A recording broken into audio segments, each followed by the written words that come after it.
Hello everyone, my name is Thomas Muller and I'm with the Friedrich Loeffler Institute, which is the thorough research institute for animal health in Germany. I'm a veterinarian by training and have been working on rabies for more than 30 years, with a particular focus on oral vaccination of dogs and wildlife. First of all, I would like to thank the organizers for the opportunity to contribute to this rabies vaccination workshop in Malawi. It is a pleasure to see that Malawi is among the countries whose recent application of its dog rabies elimination program has been endorsed by the World Organization of Animal Health. I wish you fruitful discussions and successful outcomes that will hopefully support ongoing efforts in Malawi to eliminate dog-mediated rabies.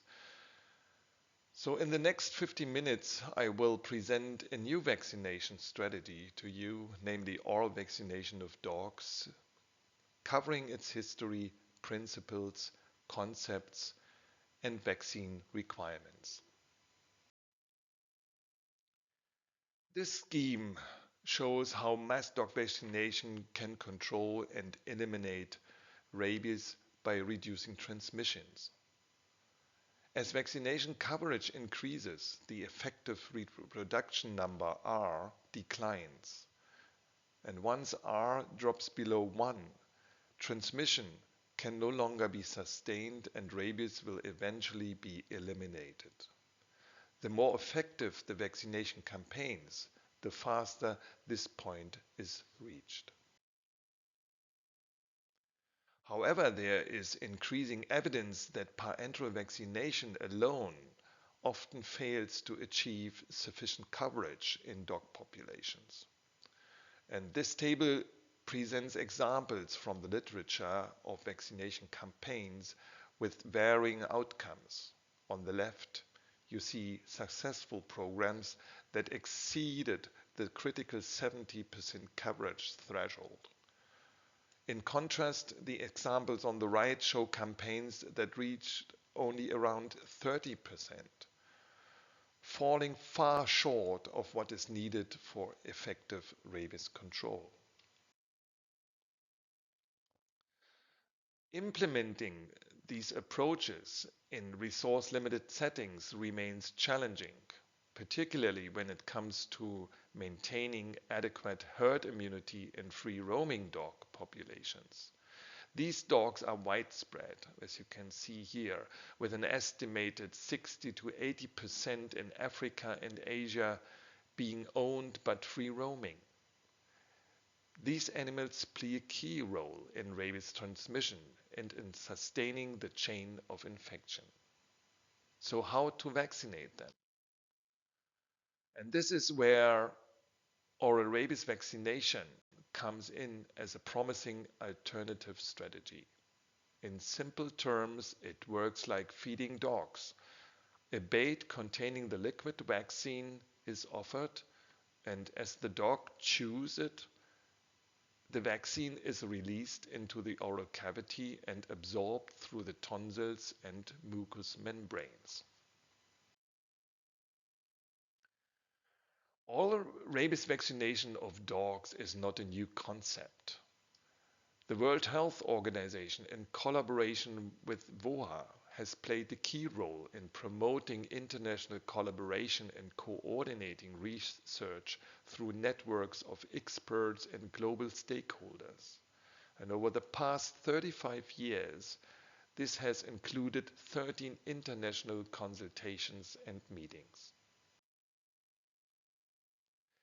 With the implementation of the global strategic plan to end human death from dog-mediated rabies by 2030, this approach has gained renewed momentum, as illustrated by these two publications shown on the right.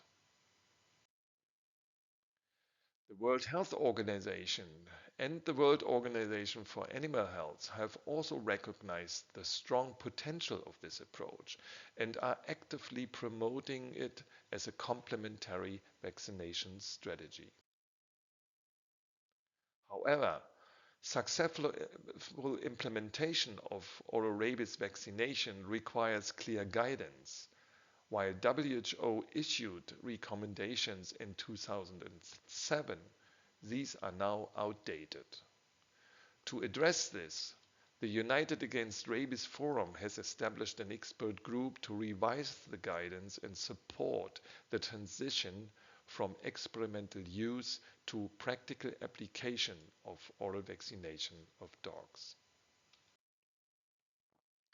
The new recommendations have evolved into a comprehensive document covering 5 key topics relevant to oral vaccination of dogs. The concept of oral vaccination in dogs is built on 3 key pillars: the vaccine, the bait system, and the distribution strategy. These components are closely interconnected and depend on one another. An effective vaccine is of little use if the bait is not attractive to dogs, just as a good bait cannot compensate for a poorly performing vaccine. And even with an optimal vaccine-bait combination, success ultimately depends on delivering it effectively to the target dog population.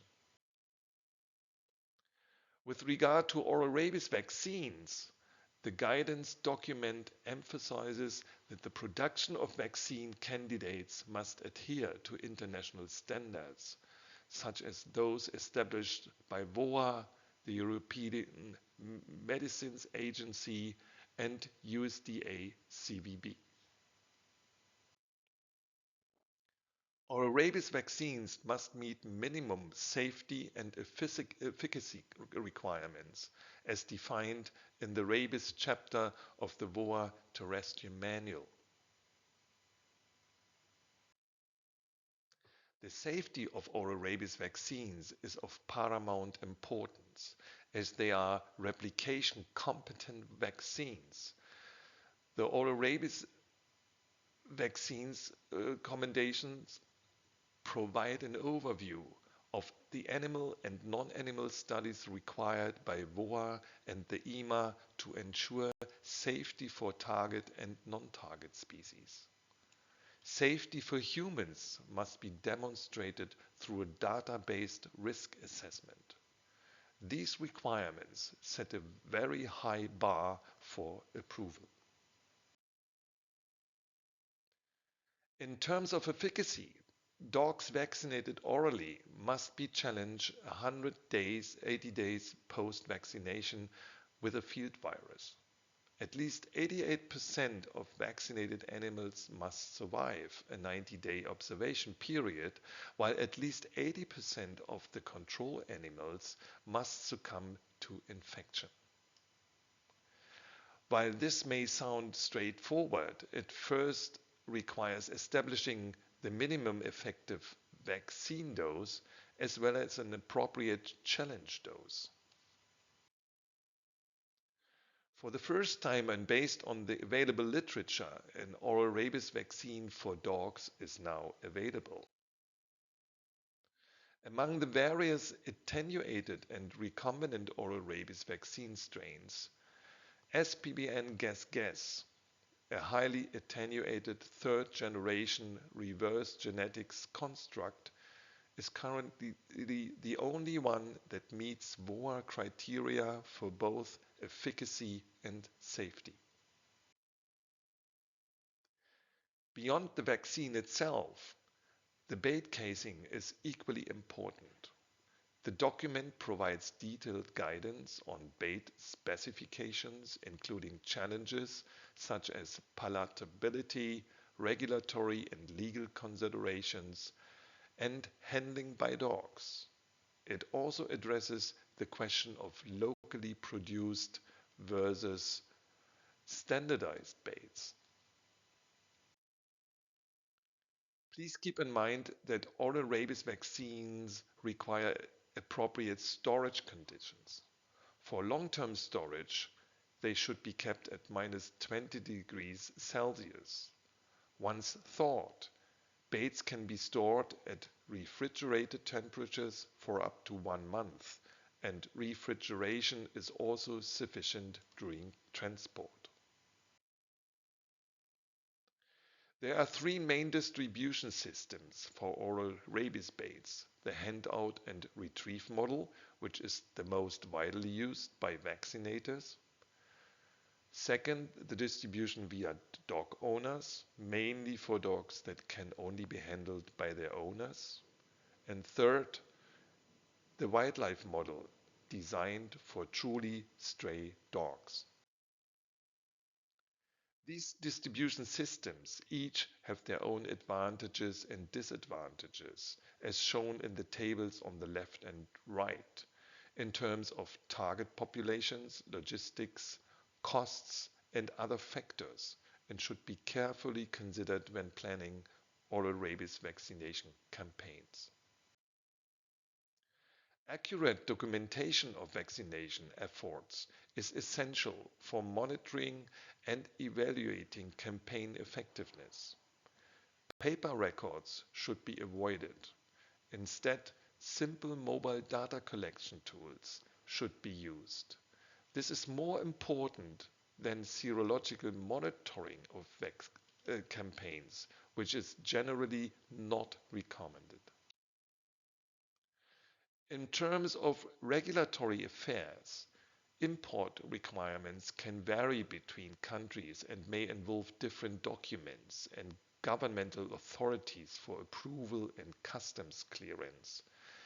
It is therefore essential to consult the competent national authorities in advance to understand the procedures and avoid delays or complications.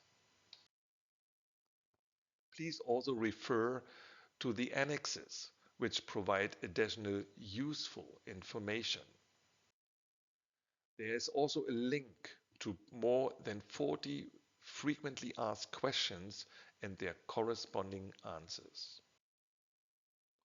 And with this slide, I would like to thank all the co-authors of this document, including the reviewers, and I would like to thank you for your attention.